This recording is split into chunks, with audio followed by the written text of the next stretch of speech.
sekitar 283 sekian anggota tidak hadir. Apakah mereka malas berhadapan dengan rakyat? DPR RI tidak boleh main-main dengan suara rakyat.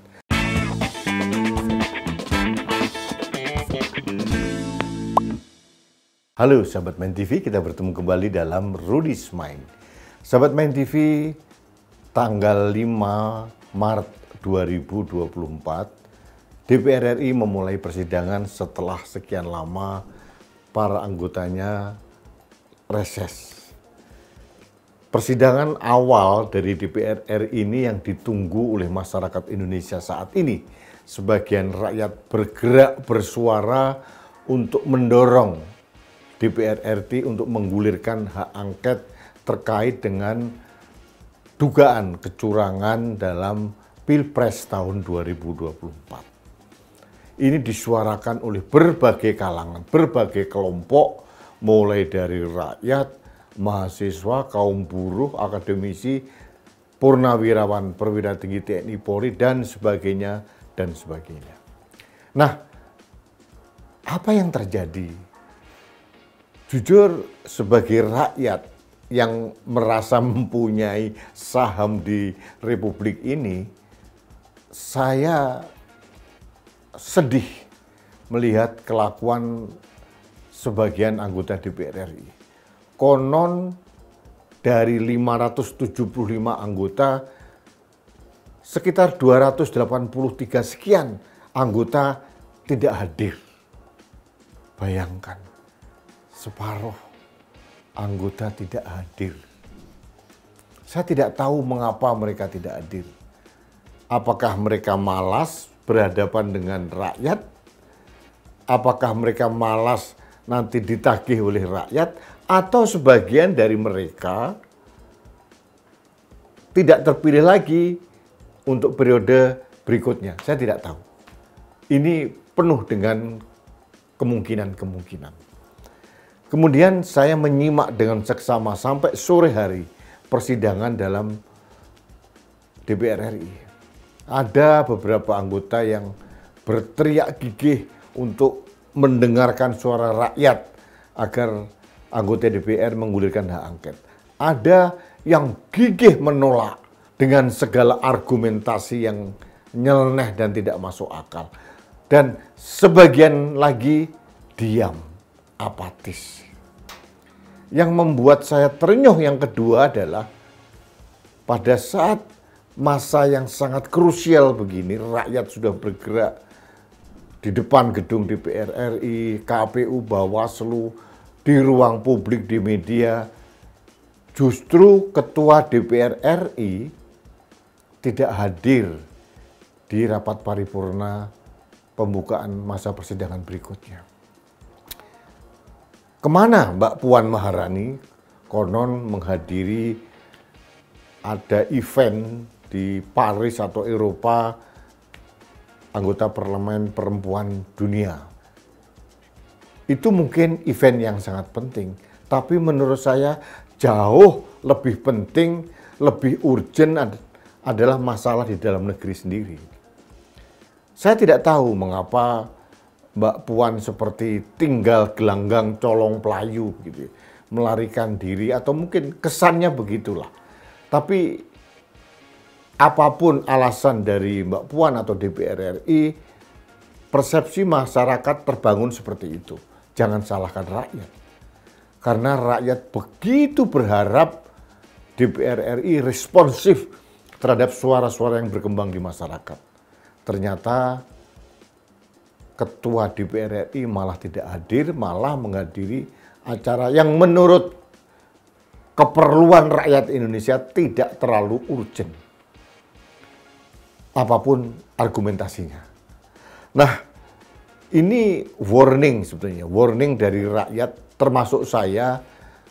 Kalau nanti anggota DPR RI buta dan tuli terhadap aspirasi rakyat, tidak mau mendengarkan apa yang diteriakkan, disuarakan oleh rakyat, tidak mau melihat apa yang terjadi dinamika dalam Pilpres tahun 2024, rakyat akan marah. pasti akan marah. Dan DPR RI tidak boleh main-main dengan suara rakyat. Karena Anda duduk manis di singgasana kursi DPR RI karena suara rakyat.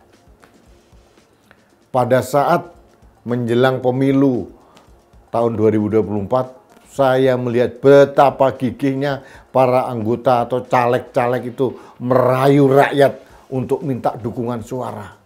Ternyata pada saat sudah duduk manis, mereka mulai pragmatis. Ini yang berbahaya. Sahabat Main TV, saya ingin memberikan data. Kalau kita melihat konstelasi partai politik yang mendukung 01 dan partai politik yang mendukung 03, itu sudah mencapai 314 anggota DPR RI. Secara teori, pengguliran hak angket sangat mungkin. Karena syaratnya begitu mudah. Hanya diajukan oleh 25 anggota dan melebihi 2 fraksi. Atau 2 fraksi atau lebih. Kemudian disampaikan ke pimpinan, dibahas di Bamus, dipanggil paripurna, dan paripurna pun hanya dihadiri oleh setengah lebih dari anggota DPR RI yang berjumlah 575 orang itu. Artinya kalau secara teori 314 ini pengguliran hak angket akan terjadi. Tapi dinamika politik, realitas politik tidak seindah teori yang terlihat. Yang pertama adalah pragmatismenya atau masuk anginnya para elit-elit politik. Contohnya elit Partai Persatuan Pembangunan. Belum apa-apa sudah membuka peluang untuk bergabung di kabinetnya Pak Prabowo. Ini penggembosan dari dalam oleh partai itu sendiri. Ada juga elit partai yang tidak terlalu antusias untuk menggulirkan hak angket. Nah, ada satu lagi yang sangat saya khawatirkan adalah di antara 314 anggota DPR RI ini, sebagian di antara mereka ada potensi atau kemungkinan tidak terpilih lagi untuk anggota DPR periode berikutnya. Sehingga mereka malas untuk bergerak, menjadi tidak ada motivasi. Buat apa saya berjuang, toh saya tidak lagi menjadi anggota DPR. Tapi mereka lupa bahwa DPR RI periode 2019-2024, mereka bertugas sampai tanggal 1 Oktober 2024. Artinya, kalau kita melihat Februari, Maret, April, Mei, Juni, Juli, Agustus, September, Oktober, negara masih menggaji mereka. Apa tidak malu mereka menerima gaji dan berbagai tunjangan kemewahan itu, kemudian mereka seolah-olah buta dan tuli terhadap aspirasi rakyat? Ini yang menjadi PR kita.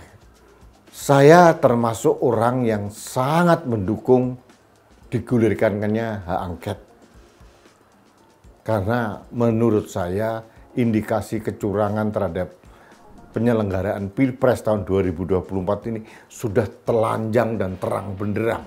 Mulai dari sebelum tanggal 14, mulai ada keputusan MK, terus kemudian cacat administrasi penerimaan Gibran di KPU, politisasi bansos, mobilisasi kepala desa, ASN dan sebagainya.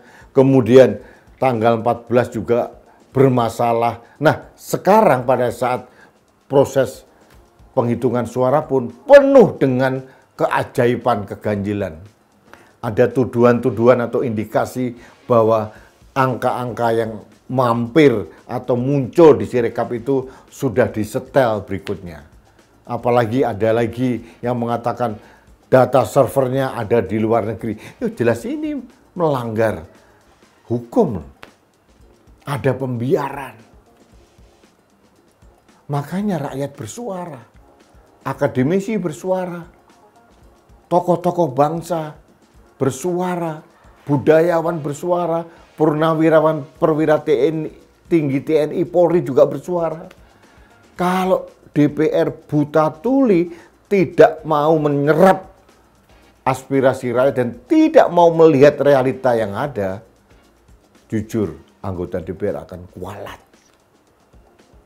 Jadi saran saya kepada anggota DPR, siapapun Anda mau terpilih lagi menjadi anggota DPR 2024-2029 atau Anda kurang beruntung karena tidak terpilih, tetaplah bersikap sebagai seorang negarawan.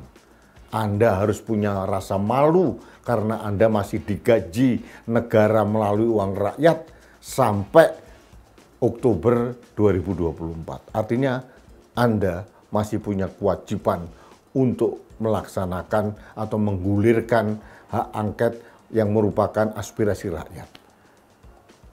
Kalau Anda tidak melakukan itu, rakyat akan menghukum pada waktunya. Kita lihat saja nanti. Baiklah sahabat Main TV, ini suara kegeraman saya melihat fenomena persidangan awal DPR tanggal 5 Maret tahun 2024. Jadi saya